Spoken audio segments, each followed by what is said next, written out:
Tous les jours d'ailleurs, l'émission de Patrick Roger, La Vérité en face, mais toute la semaine, Patrick consacre son émission au territoire et aux différentes problématiques que vous pouvez rencontrer. Et notre invité aujourd'hui, c'est la presse régionale. Absolument, c'est Adèle Bréau. Bonjour Adèle. Bonjour. Merci d'être avec nous. Vous êtes rédactrice en chef adjointe de Gala. Vous êtes rédactrice en chef de ce Gala Croisette vendu sur la Croisette. On va parler avec vous de ce festival de Cannes et de cet exploit que vous réalisez quotidiennement. On fête les 15 ans de ce Gala Croisette. Ça va? Pas trop fatigué? Vous arrivez à travailler entre les fêtes, les projections? On a l'impression, vous aussi, vous êtes une star là-bas? Gala est une star là-bas, oui. Pas trop fatigué. Je crois qu'à partir de la deuxième semaine, on est tellement fatigué qu'on ne sent plus qu'on est fatigué. Ouais. Donc ça va. Est-ce qu'on a le temps quand même de profiter du festival quand il travaille? Alors c'est vrai que pour nos éditeurs, on peut penser que c'est le soleil, la plage et le strass. Et le stress. Et le stress, ouais, c'est ça, je voulais dire stress. Mais finalement, vous ne voyez pas grand-chose du festival? Alors, on a une cellule dédiée au cinéma de 3 journalistes culture qui, eux, ont la chance de pouvoir aller au cinéma. Personnellement, j'ai vu un film le premier jour, depuis j'ai pas pu en voir d'autres. Oui, parce que alors pour nos éditeurs, il faut savoir que Gala a installé plus de 30 personnes là-bas pour sortir un journal qui est diffusé que sur la Croisette. Et puis il y a un numéro spécial qui est sorti qui juste est un hors-série, un très très beau hors-série avec énormément de photos inédites, d'interviews qui sont passionnantes sur ce festival de Cannes mythique. On va en reparler avec vous. Gala Croisette, vous pouvez aller sur le site du Figaro et vous pouvez les télécharger, les Gala Croisette, même s'ils ne sont pas distribués sur toute la France. Et je rappelle, Adèle Bréau, que vous êtes la petite fille de Ménie Grégoire et que vous avez publié de nombreux livres, un en particulier qui lui est consacré, L'heure des femmes, et puis votre dernier livre, Les influentes, qui est paru chez Jean-Claude Lattès. Mais on va parler de Cannes dans un instant avec vous. Tout de suite, c'est le zapping de Gilles. Sud Radio Média, l'instant zapping. Bon, vous verrez par mon premier son, mais des autres sons, je vous ai fait un petit zapping people, un petit zapping pour Gala quand même de ce qui s'est passé en télé. Mais pour démarrer, évidemment, c'est des intempéries dans le Var, impressionnants et dévastateurs. Des rafales de vent, un cumul de pluie, des coulées de boue qui emportent tout, en particulier au Lavandou, qui a été vraiment touché, ravagé. Un maire désemparé était au micro de BFM. Il n'y a plus rien.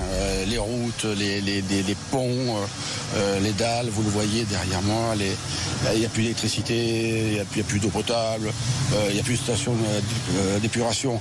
Bon, tout ça, finalement, ça peut trouver une solution. Mais le choc est important parce que là, le phénomène est vraiment violent, méchant et incompréhensible. Dès qu'on fait quelques centaines de mètres, scène de guerre. Pour le moment, l'heure est au recueillement ou au souci, parce que bon, ce qui se passe, c'est quand même très choquant.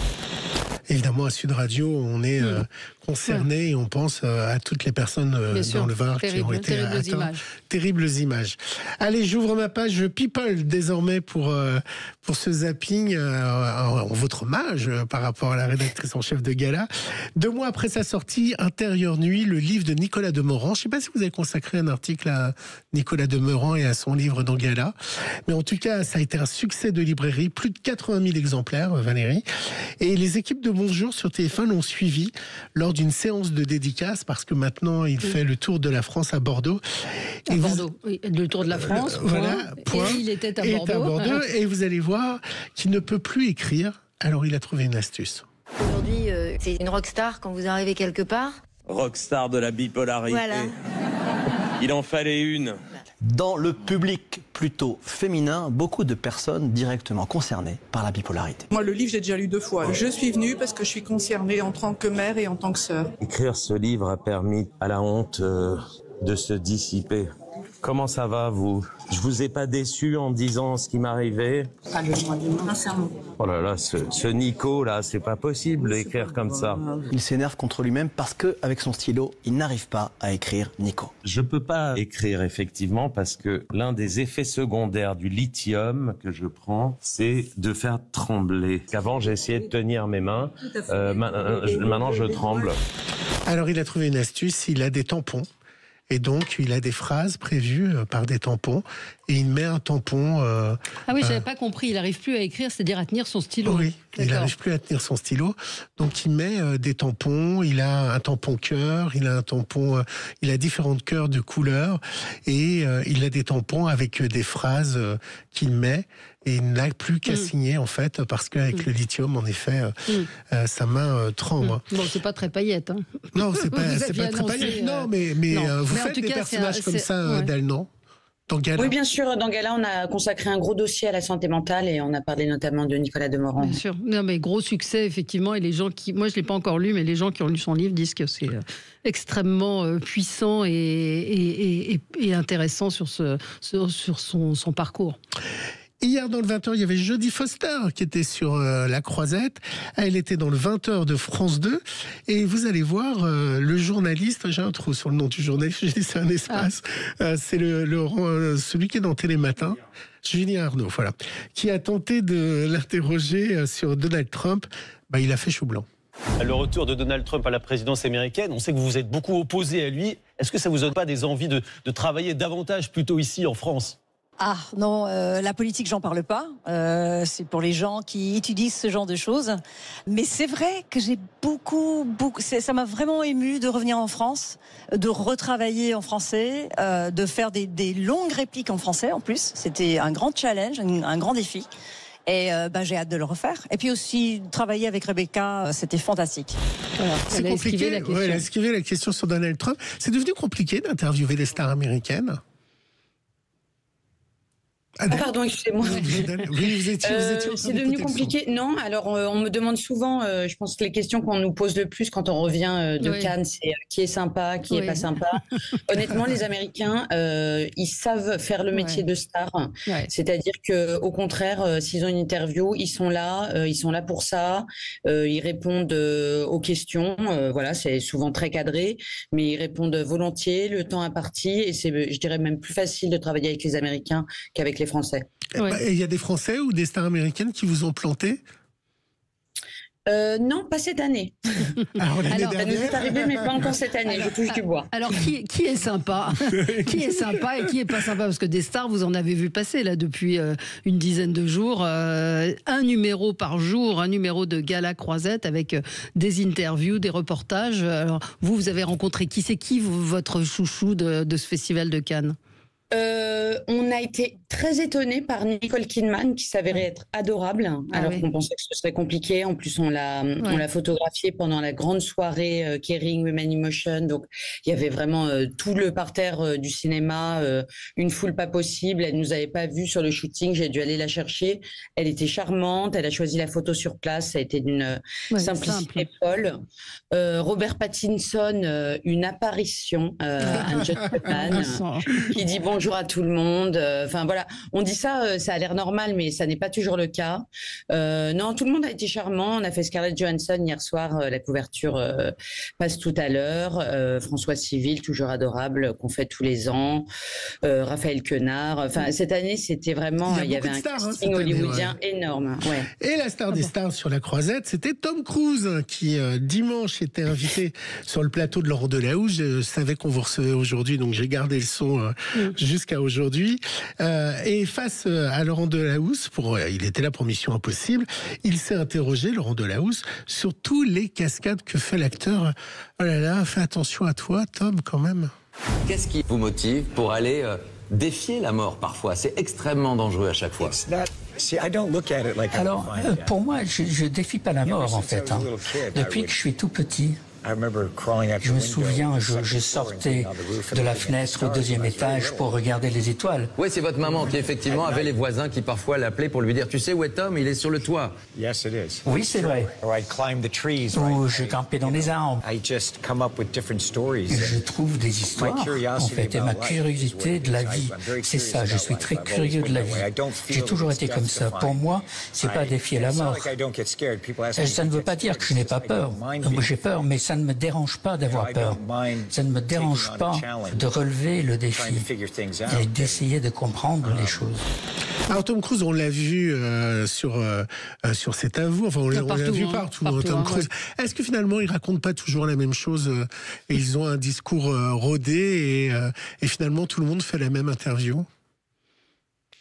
Non, vous dites on l'a vu partout, il y a eu finalement assez peu d'interviews de Tom Cruise et justement je trouve qu'il a cette particularité d'être très généreux avec les fans parce que c'est vrai qu'on le voit peu mais il est venu, il est allé voir les fans, il est allé sur le tapis rouge longtemps, il a serré les mains et au photocall, je me souviens parce que je m'étais mis sur un toit pour pouvoir le filmer, c'est pour la petite histoire, enfin sur le toit du Palais des Festivals.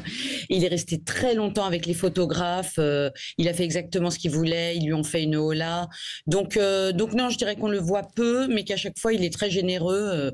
Évidemment, il continue à écrire sa légende, toujours sur les cascades, mais après tout, c'est ce qu'il est véritablement.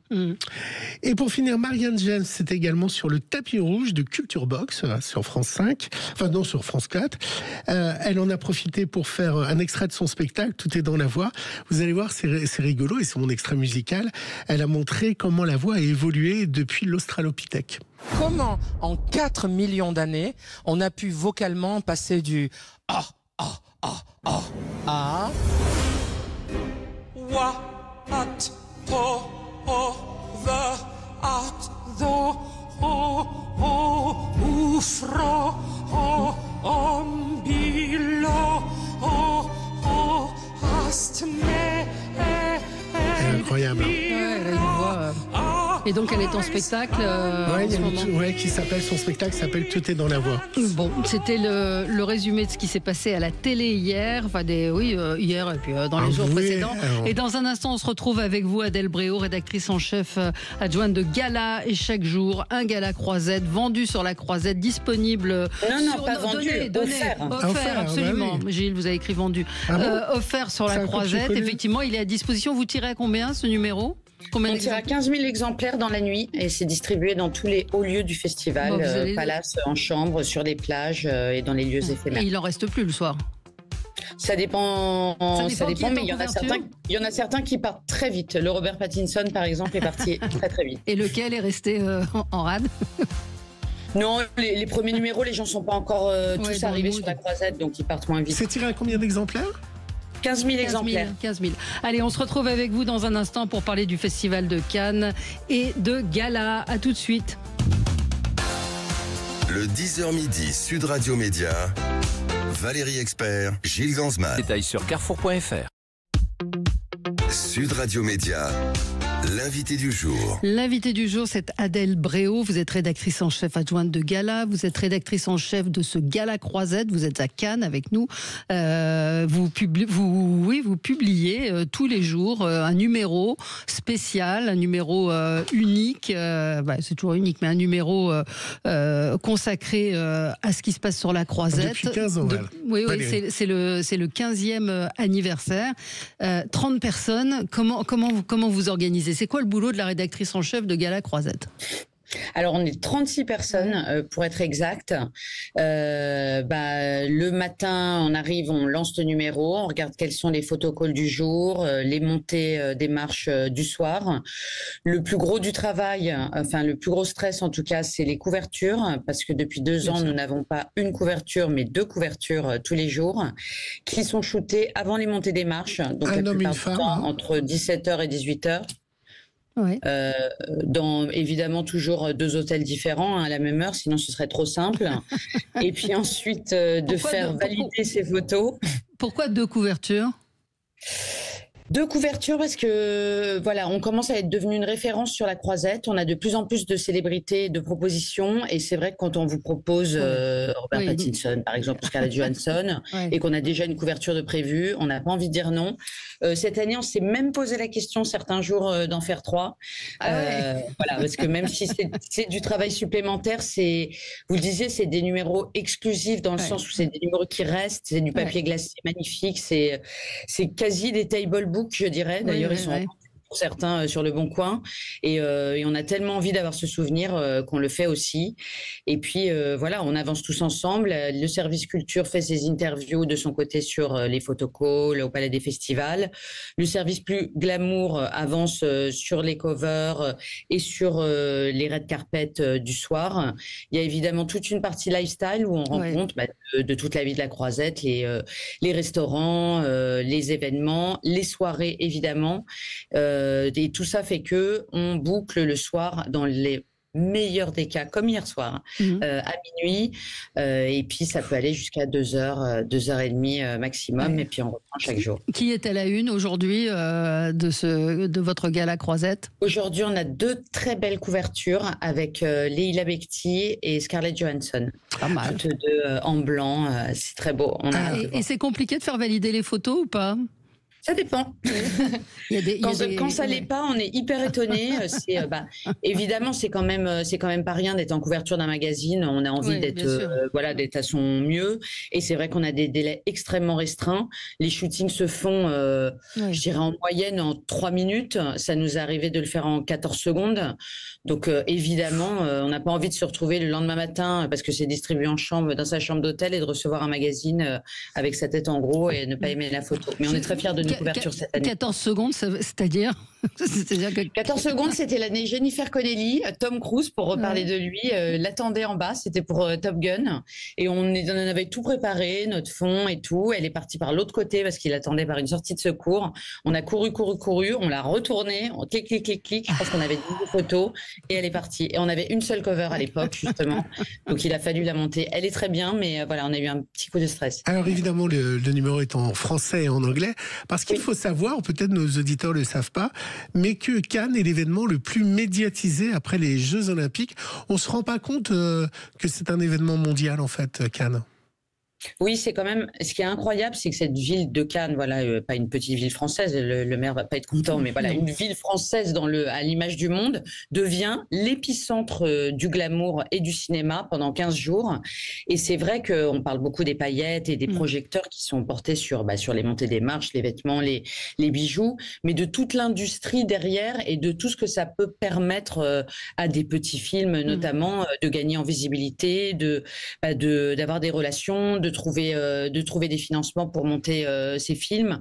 Et voilà, c'est quand même un événement exceptionnel. Et nous, de participer à cette mise en lumière avec évidemment le Gala Croisette, mais depuis 5 ans, nos réseaux sociaux et notre compte TikTok, qui est le plus gros compte TikTok pour un média féminin au monde. 15,400 millions de téléspectateurs. 15,8, ça monte très vite au Festival de Cannes. Je pense qu'on va arriver à 16 on va dire 16 millions de followers sur TikTok. Allez, c'est vrai que voilà, ça offre une visibilité qui se compte en millions de vues sur le festival. Il y a une équipe qui est dédiée à TikTok? Bien sûr, c'est la plus grosse cellule de la rédaction aujourd'hui, c'est la cellule réseaux sociaux et vidéo. On est 10 personnes. Dingue. Et ça doit vous rapporter beaucoup d'argent, parce que TikTok, quand on a 16 millions d'abonnés, c'est très rémunérateur, non ? C'est vrai que nous, notre business model pour le Gala Croisette, comme c'est un gratuit, c'est évidemment de trouver des partenaires qui nous accompagnent et qui nous accompagnent depuis 15 ans. Certains, voilà, c'est super. Et évidemment, TikTok et les couvertures qu'on peut faire des soirées, des photocalls pour les films nous ont apporté une manne financière, un levier de financement supplémentaire. Incroyable. C'est incroyable d'imaginer que la presse française est financé par TikTok. Non, mais quand on réalise les choses de comment notre monde a changé, je trouve ça assez fou que grâce à vos 16 millions et avec du people, ça veut dire que ça intéresse les gens, le people avec 16 millions, c'est que TikTok finance une partie de gala. C'est fou. TikTok est devenu partenaire du festival, comme vous le savez, et Nicole Kidman était en talk il y a quelques jours, et elle disait que Baby Girl, par exemple, a été connue sur TikTok en premier lieu, et il y a eu un tel buzz sur TikTok que les gens ensuite sont allés le voir au cinéma. Donc voilà, les réseaux sociaux n'ont pas que du négatif, au contraire, ils peuvent avoir des vertus même pour le grand écran. L'un n'écrase pas l'autre. Est-ce qu'il y a eu une préparation en amont, c'est-à-dire qu'il y a des papiers, ce qu'on appelle dans la presse froid?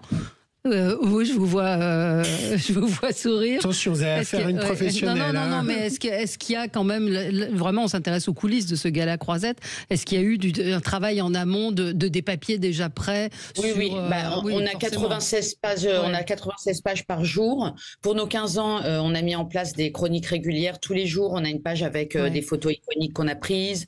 On a une page sur nos couvertures iconiques. On a des pages sur l'histoire du cinéma. Tout ça est calé en amont.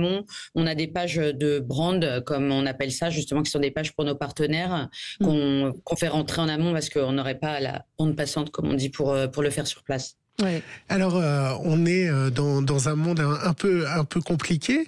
Est-ce que finalement, il n'y a pas parfois une certaine indécence de faire la fête, des paillettes, etc. Alors que à côté, il y a des gens qui ont des problèmes en France, on sait qu'il y a des problèmes économiques et autres. Est-ce que ce futile est important Est-ce que c'est pas futile tout ça? Excusez-moi. Alors, la question se pose et on se la pose, mais justement, grâce à nos réseaux sociaux, je me rends compte des retours qu'on a, que justement, on a besoin pendant ces 2 semaines de rêver, de voir des robes de princesse. Ça a toujours existé depuis le vieux Hollywood. Voilà, on veut voir des stars magnifiées sur le tapis rouge avec des robes incroyables, des bijoux. Voilà, c'est vraiment une part de rêve qui permet un temps d'éteindre les fracas du monde. Et puis, je vous le disais, c'est ce qu'on voit, le glamour et le tapis rouge, mais ça permet vraiment de financer le cinéma. Le cinéma français a eu des très belles années, notamment cette année et la précédente. Et c'est aussi grâce à Cannes, je pense à Anatomie d'une chute notamment, qui a eu une vie en salle extraordinaire, et d'autres films. Je pense que Partir un jour, avec Juliette Armanet et Bastien Bouillon, qui a été présenté en ouverture, va connaître aussi un très beau destin, et c'est aussi grâce à Cannes. Oui. Alors le festival ne joue pas en votre faveur avec son nouveau règlement. C'est fini les grandes robes, les traînes et les tenues dénudées. C'est quand même dommage parce que moi je me souviens de robes assez incroyables. Alors il y a aussi le côté dénudé qui a été interdit par le festival, et on se souvient de robes de folie, et c'est ce qu'on aime aussi quand on regarde. Il y a encore des traînes et personne se jette sur les gens qui sortent d'une voiture avec une traîne. Je pense que c'est surtout sur la transparence, et c'est vrai que voilà. Et puis c'était pas toujours très heureux. On a des très beaux tapis rouges cette année. Ça n'a pas changé grand chose pour nous. On arrive à faire des très belles doubles d'ouverture avec des très belles robes. Oui, on peut saluer le travail des photographes qui travaillent pour Gala. Il y a ce hors-série également, un hors-série sur le Festival de Cannes qui pour le coup est en kiosque et vendu partout en France, où sont les photos iconiques du Festival de Cannes qu'on va retrouver dans ce numéro. Oui, parce que voilà, nous on travaille pendant 15 jours, on sort un quotidien avec nos plus belles photos, des photos totalement exclusives, 100% exclusives, et on se disait que les gens de la Croisette le voient, mais les autres ne le voient pas forcément. Et pour nos 15 ans, on a eu envie de plonger dans nos archives et de publier pour tout le monde nos plus belles photos, de rendre hommage à tous les photographes qui ont accompagné l'histoire de Gala Croisette: Nicolas Guérin, Thomas Voller, Thomas Lavelle, Hugo Richard, Benjamin Decoing et Marcel Hartmann. Et voilà, c'est vrai qu'on a beaucoup de retours de gens qui ne connaissaient pas des Gala Croisette et qui sont hyper admiratifs du travail qui ont été fait par ces photographes et de ces photos totalement exclusives. Alors on a tous été marqués, mais c'était une autre époque. Moi je me souviens, je ne sais plus comment elles s'appelaient, Valérie, vous savez, ces 2 dames qui étaient en panthère. Oui, les femmes panthères. Les femmes panthères. On a l'impression que le public a changé. Les fans du Festival de Cannes, où les femmes panthères, elles sont plus là. On a l'impression que les fans de Cannes sont plus les mêmes, quoi. Les femmes qu'on vous croise sur la Croisette ? Les fans. Oui. Ah, les fans. Vous vous rappelez pas des femmes panthères Non, je connais pas les. Mais c'était il y a une quinzaine d'années. Donc c'était avant Gala Croisette. C'était avant Gala Croisette. Ouais. Mais c'est qui est le public qui est là, qui est le public qui vient. Il y a un public cannois, et ce que je dis souvent quand on boucle à 2h30, 3h du matin et qu'on se dit mais j'en peux plus, quand on se lève le matin et qu'on croise à la fois, et ça nous est arrivé, Harrison Ford avec le Gala Croisette sous le bras, et justement tout le public cannois, j'ai des vidéos, qui se jettent sur nos petits chariots de Gala Croisette, et justement ces femmes cannoises sur la plage qui lisent le Gala Croisette, c'est assez extraordinaire. Et on a beaucoup dans les magasins de Cannes et autres de gens qui nous disent vous êtes Gala Croisette, on adore. Donc non, notre public, je dirais qu'il est autant les stars et les gens du festival dans leur chambre que les gens de Cannes. Alors moi j'avais une question, parce que c'est un peu l'image qu'on a. Quelle est la fête la plus incroyable que vous ayez vécue à Cannes ? Je pense que c'est le gala Women in Motion qui est donné par Kering chaque année. Oui. Kering a un programme qui s'appelle Women in Motion qui vise à promouvoir l'égalité femmes-hommes dans le milieu du cinéma, ce qui n'est pas une mince affaire. Non. Et chaque année, à mi-parcours, je dirais, du festival, le moment qu'on appelle entre nous la bascule, c'est là où on est tellement fatigué qu'on devient fou, donne une grande soirée place de la Castres où il y a tout le monde du cinéma. Et c'est vrai que on se retourne. Je pense qu'il y a 90% de gens ultra célèbres et les 10 autres %, c'est nous les journalistes. Et il y a ce jour, on prenait une photo de Michel Yeo, on pensait enfin partir. Je me retourne et je me cogne contre Leonardo DiCaprio qui n'était pas du tout annoncé. C'est des moments totalement lunaires. Oui, comme hier soir, on s'est retrouvés dans une soirée avec Rihanna et A$AP Rocky, une toute petite soirée intime. Ah ouais. Mais vous avez des étoiles dans les yeux quand même, vous n'êtes pas. Ah ouais, moi j'adore. Je ne m'en lasse pas du tout. Ouais. Mais quand je dis une soirée un peu folle, je sais pas, c'est une voiture remplie de champagne, une baignoire. Je pense justement, on publie dans le hors-série une interview passionnante d'Antoine Decaune qui raconte les années Canal, tout ce qu'elles avaient de folie. À ça, ouais. Je pense que aujourd'hui, la folie dans ce qu'elle avait de démesuré à l'époque de Canal et peut-être un peu plus tôt, mais je pense à son acmé à l'époque de Canal, n'est plus la même. Les gens sont plus raisonnables et vous savez pourquoi ? C'est à cause des réseaux sociaux, justement. Bien sûr. Et avec Valérie, on se posait une question avant le début de l'émission. Est-ce qu'il reste encore des stars ? Est-ce qu'il reste encore des stars ? Leonardo DiCaprio, Rihanna. Ouais. Ah, si. Non, il reste des stars et justement à Cannes, on se dit justement il reste des stars parce que Scarlett Johansson typiquement elle a pas d'Instagram. Moi je me le mets là peut-être le curseur. Les personnes qui n'ont pas Instagram et qu'on voit une fois par an, voire une fois tous les 3 ans, c'est des stars dans ce qu'elles ont d'inaccessible et de celles qui nous font vraiment rêver. Merci Adèle Bréau d'avoir été avec nous ce matin, donc rédactrice en chef adjointe de Gala avec ce hors-série en kiosque sur le festival de Cannes et puis Gala Croisette si vous avez la chance d'être à Cannes tous les jours. Bravo pour l'exploit en tout cas de sortir 98 pages, 96 pages tous les jours. Merci à vous et bonne fin de festival. On se retrouve dans un instant avec Gilles pour les infos, l'actualité télé. Le 10h midi Sud Radio Média, Valérie Expert, Gilles Gansman.